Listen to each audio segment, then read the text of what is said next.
So what she's getting at, and we'll talk about this just a second if you would, is that the Central Dispatch Board knows these expenses are coming. They know that the legacy equipment and those programs are not going to be supported in the future. Even though the Central Dispatch 911 has a fund balance of, well, I have it here. $800,000. Yeah, 800,000.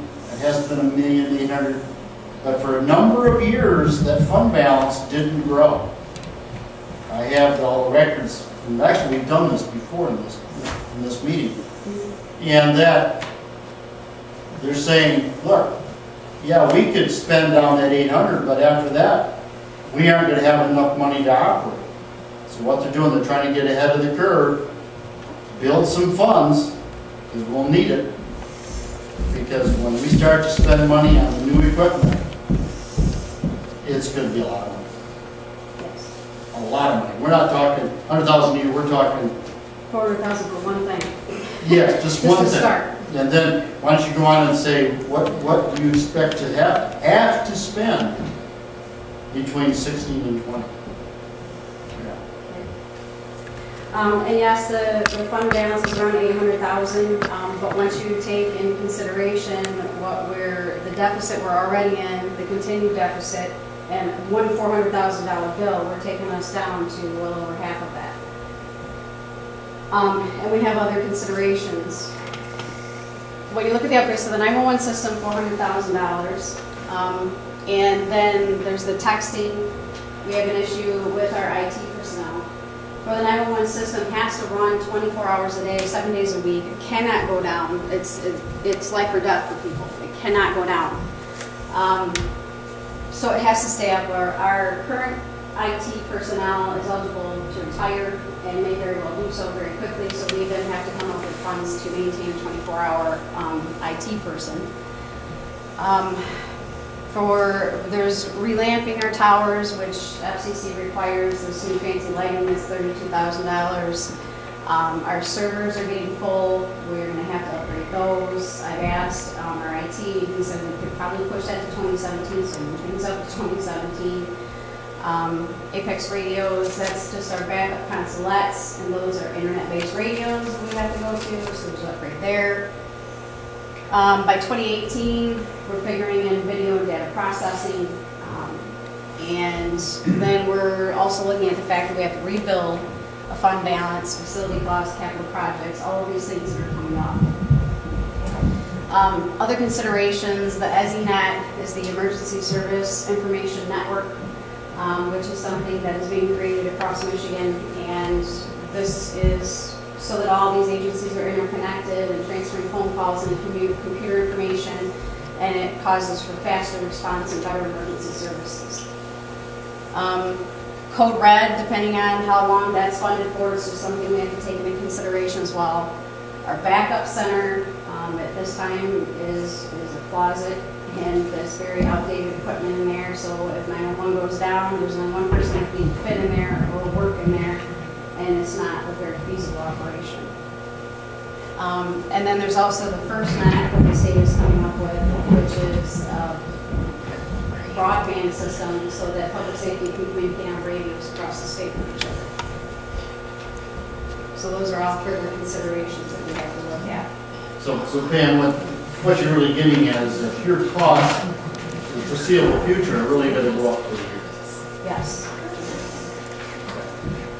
Yes, they are. And on here, I just put some of the comparables so that you guys will be able to see the differences in the amounts that they're bringing in. 4 out of the 5 most comparable counties, we handled about 24,000 more incidents than they did. However, they have more funding, they have more staff, they have more physical operating positions than we do. What is Isabella's? They are waiting to see what we do. That was their answer when we asked them. They're waiting to see. Theirs is different because they're divided with the college and the tribal community.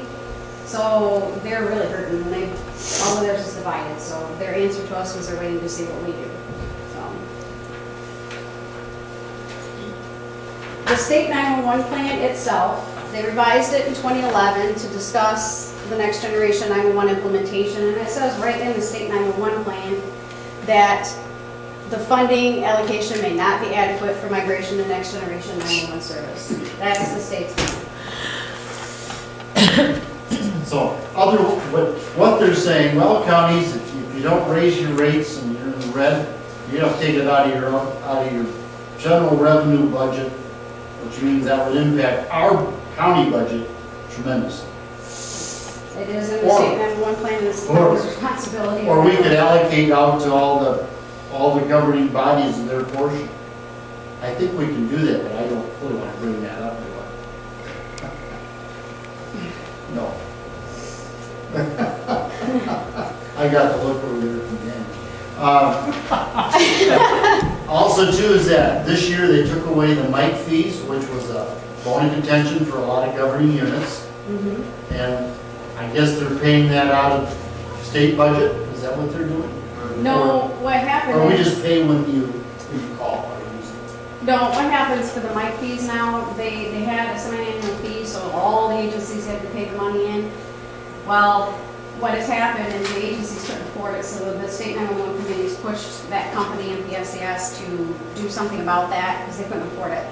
So what they did is they took away the semi-annual fees and they're charging each organization, if they take on a new radio or reactivate a radio, $250 for that activation. It's a one-time thing. Okay, service They think fee. they're making up their money that way. Okay. So, but they did take that fee away from the agencies, Okay. so. And for us, we have been planning, as the Central Dispatch Board, we've been working on this for over a year. We've been getting our information out there as far as who we are, what we do. We've got Facebook, we've got Twitter, we've been in parades, we've got flyers out there. Our information has been out there. We have an ad hoc committee that's been meeting since the first of the year to come up with what we need to do, what are our next steps, to plan that 5-year budget. We put a lot into it and developed the proposal of what we need to do to gain support that we need in order to transition into next generation 911. And that is what we're asking for today, is the ability to have an election.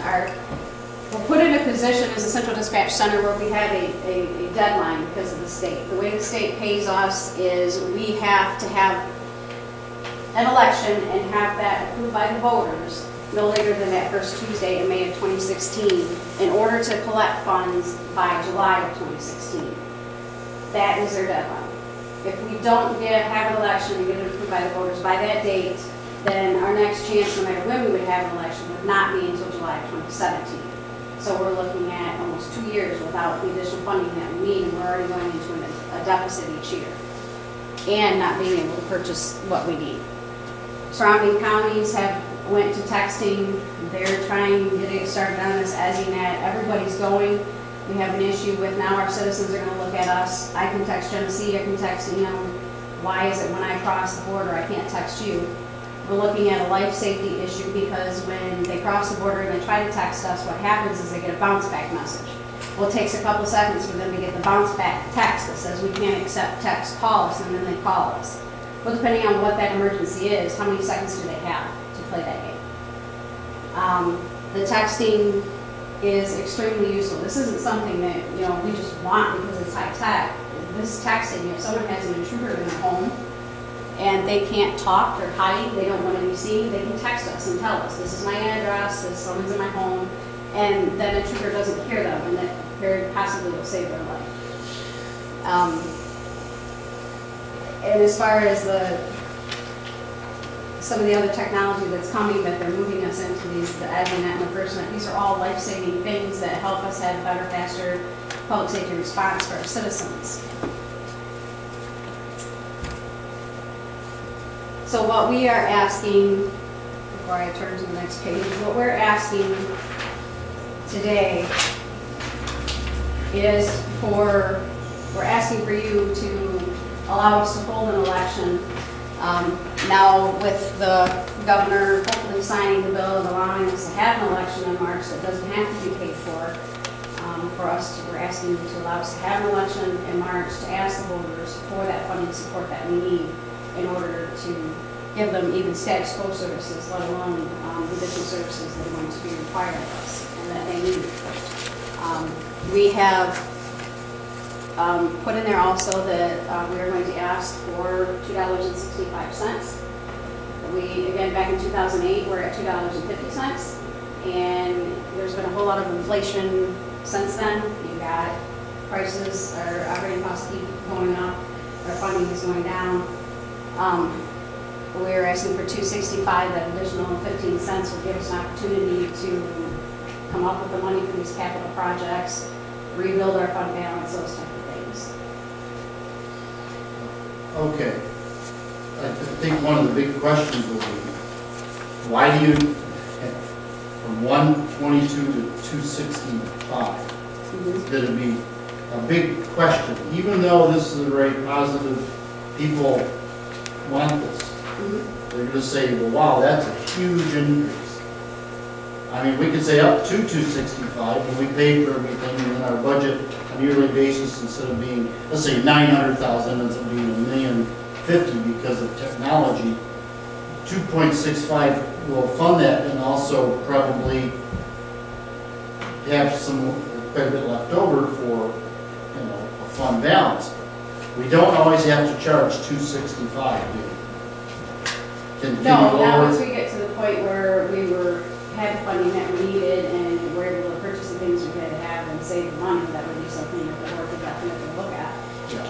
I think the real crux of what we've got to do here is that these are going to be substantial expenses over and above our normal budget for almost 5 years. And that we need to have this funding level so we don't have to go in the red, and then we can do what we've been doing, and we can get into the new generation of equipment and everything. It's quite amazing what's coming.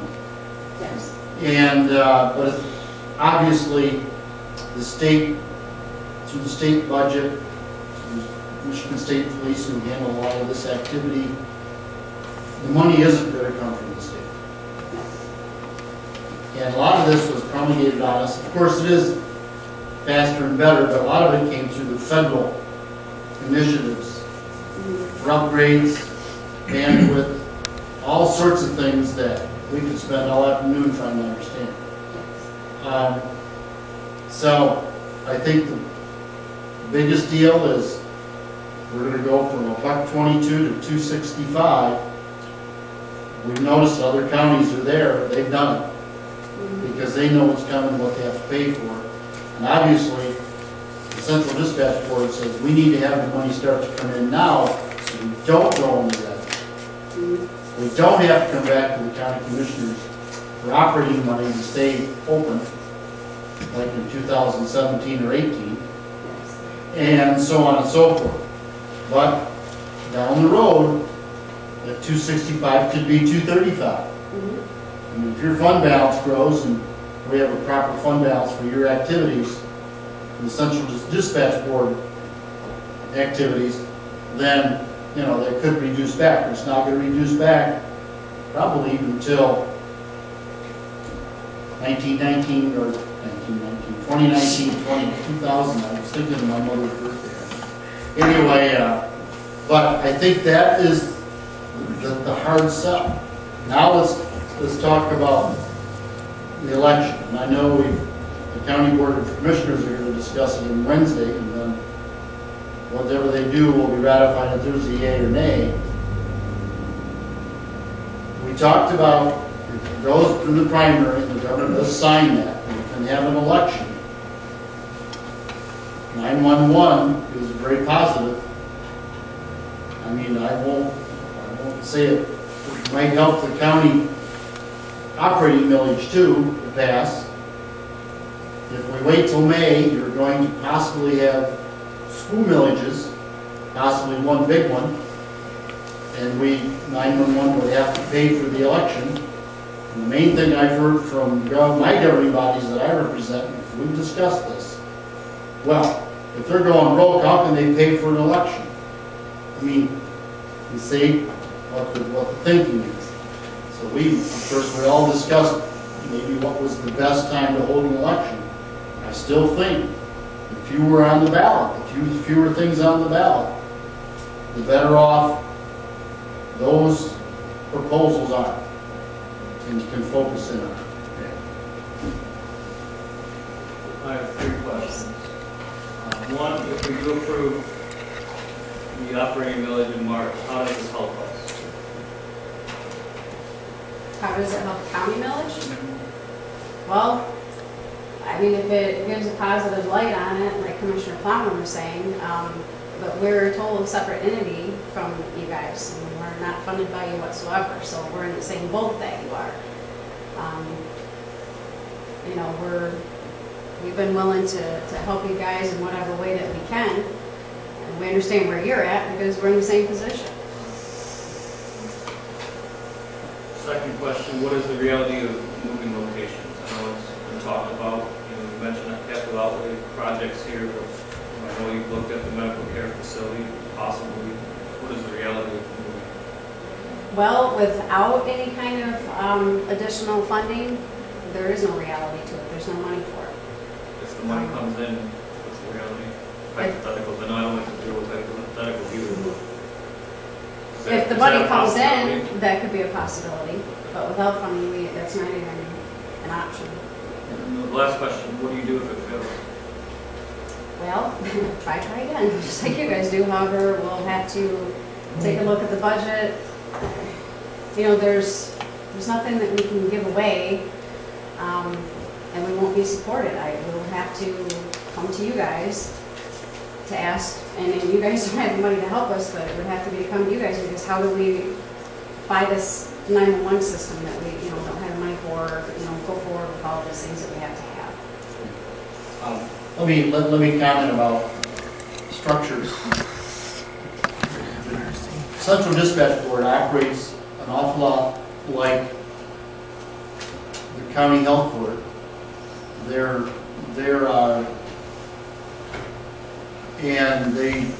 What they do, we ratify as a board of commissioners. In looking at other space, also too is that Central Dispatch is in the sheriff's office because we have a contractual arrangement with the sheriff to have it there, and that he provides supervisory oversight, so on and so forth. The Board of Commissioners can change that, but up until maybe the discussion about having more room, it always stayed with the sheriff, because where else would we put it, so to speak. But the discussion is, I think it's really good to have discussion about once, and again on Wednesday we'll talk about this a lot, where Pleasant View moves basically from Norton Street, behind where Home Depot is located, what happens to that building? Can it be used for other activities?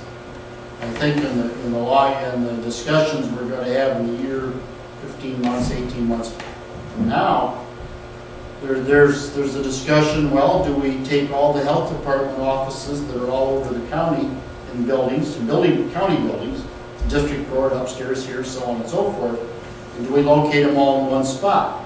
Would Pleasant View be applicable for that? But then again, if you remove those activities from those buildings and that space is vacant, is that good also? I mean, there's a lot of discussion as to that. But basically, your activities are confined to an area about the third the size of this building, right here, this room. I looked at it the other day and I was in jail. It's about 12 by 20. Yeah. Small. Small, yeah. And this is, like I said, It's like a bedroom size. Yeah. This is way bigger than what we have. yeah, I mean a third of this area Yeah. here. And so, those are the things that, you know, the discussion, but presently the Central Dispatch Board runs as I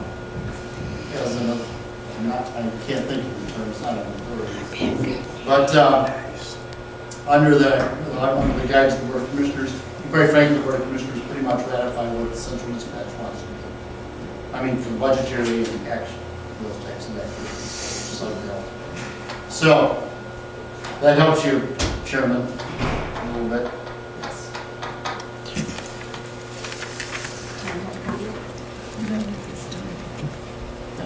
see what they do. Anyone else have any questions? What does the board of commissioners think? I know the two other gentlemen had to go to another meeting, so. I agree with it totally, but I also agree with Payne that we are kind of competing, you know, we're all in the same boat, and I would kind of like to see the millage go through before we look for anything else in the county. So I'd probably more lean towards a May election, even though it costs a little bit more, and get the operating millage in March, and go for the other things after that.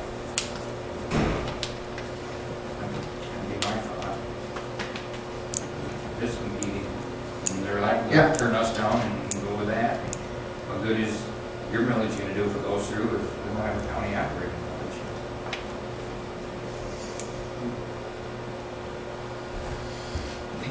Well, our disease is still functioning, it's the past, that's what it will be, Yeah. because we're in the same boat of getting down to that point as well. You know, we talked at great length with the board, everybody had their input, and it was just like a little bit what Jeff said, you know, well, I don't know, maybe I just soon be on the ballot in May, even if there is, maybe it's a school millage, maybe that would still be better. Or I prefer maybe to be in March if it does come to pass that we can add things to that ballot initiative or ballot on March 8th. So I guess it's, Pam, I mean, yeah. If they will allow me, I would say something. My board chair would like to speak, if that's Okay. okay. If that's all right. yeah. I understand what you're saying.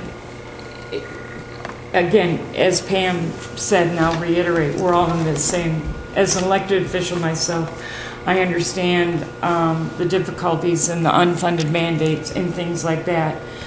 But I honestly think that if you're considering doing as Chairman Alley said, starting a new committee that is the public's input into why you're asking for this millage renewal or increase or whatever, it will make the people feel that the county commissioners are being transparent and open to what they have to say. And I don't, of course it's my own personal feelings, I don't believe that 911's millage is competing with your millage just because we're on the same ballot. And we realize we have a job to do to explain to people that what we're doing is totally separate from your budget. This isn't another sheriff's millage or whatever, that all we have, the only money we get is what they pay on their phone bill. And we know we have responsibility to do that. And it sounds like that's what you guys are gonna do too with your millage. So maybe it's about working together for the good of the county. And obviously we had originally thought we could only do May. We didn't know this March opportunity was going to be available, and we were willing to pay for that because we are in the same situation you are. We've got to get something passed, and I would hate to see you put us off just because you don't want us to compete with you. And again, I think we all considered in the discussions, boy, once we hit that summer and we go into the primary, and there's a lot of races going on for elected officials, other ballot proposals, it's going to be a lot of things on the ballot in discussion. We don't want our proposal for renewal or a county millage or the 911 monies to be overlooked. The fewer things on the ballot, the better. But if I may, I think, coming back to your question about how this helps you, honestly, I mean, the 911 service is a life-saving service for your citizens. And I think they know that you support us, that alone will help you, to know that you guys support 911. I appreciate the conversation. I just got a text message that we might be discussing this for no purpose. In March, might not happen. He has 14 Well, days. there might be the 11th hour, you know, yeah, Right. yeah. But we still would, Right. we are prepared tonight. We've already had by your attorney our language approved for a ballot. And what we're asking you to move this forward to Wednesday's meeting is for March, if it's available. But our language in our request to you is that we will accept May if that's all we can get. I get that. The information I had was this was being signed. My information now is that we don't know. No big surprise, right? Does it, But- No, it just that we do need to have We can something this move forward. Right, Yeah. and there will be a motion and everything, but. I'll make the motion that we would move the Central Dispatch Board's proposal for 911 monies to Wednesday's Committee of the Whole for more discussion and action. A second? I'll second. Actually, excuse me, okay, I made more, never mind. You didn't read what was in there, I just made it, yeah. Okay. Is that okay, Julie? Okay. Okay, thank you. So we moved it to Wednesday. Move to Wednesday. All those in favor say aye. Aye. All opposed, same. And I'd like to thank the Central Dispatch Board for work, and I guess we'll have continuing work too, so. Yes. Thank you, Pam, for your efforts Thank you. and your drafts and all your things. Yes. All right, so now to agenda item, county vehicles. Oh, the last one. Okay, let's, Condensed version. I know, gotta go to sleep on it.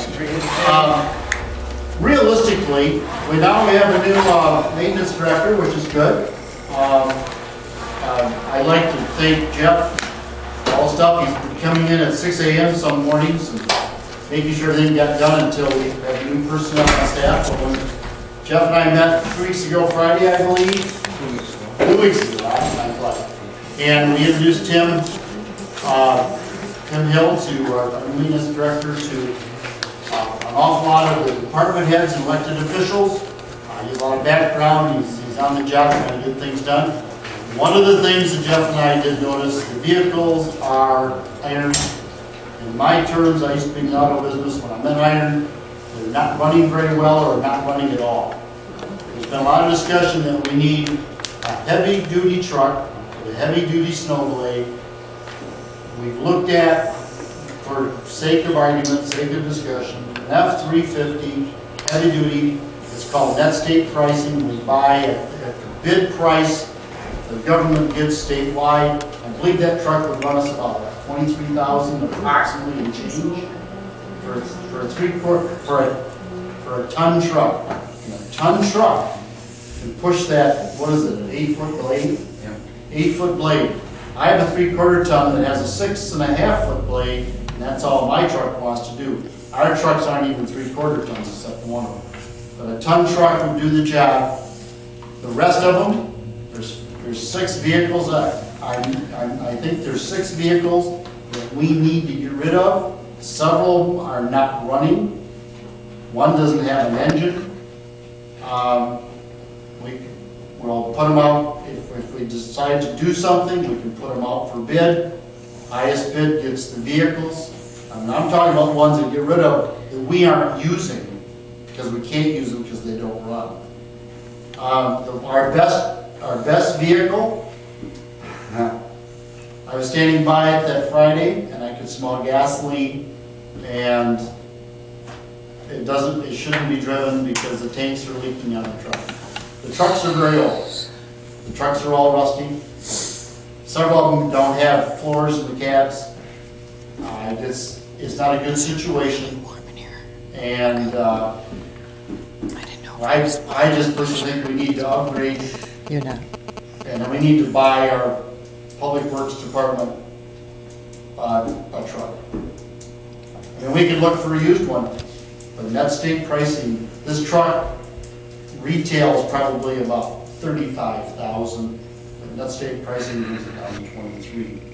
To find a 2 or 3 year old truck, you're gonna spend $25,000, and you're probably not gonna find a ton to do all the work we needed to do. It'd be a ton of 4-wheel drive. I think, yeah. No, one of the trucks that they're driving, it's got over 250,000 miles on it, got a couple quarts of oil a day, and I could crawl underneath it and yank one of the tie rod ends out if I wanted to. That's how unsafe it is. We're really nervous, folks. Well, anyway, I would make a motion to move this on to Wednesday for more discussions. I'll second that. All those in favor say aye. Aye. All opposed, same. I mean, after one of the discussions would be, where's the money gonna come from? We have to figure that out. It's either that or put $6,000 or $8,000 or $10,000 into trucks that.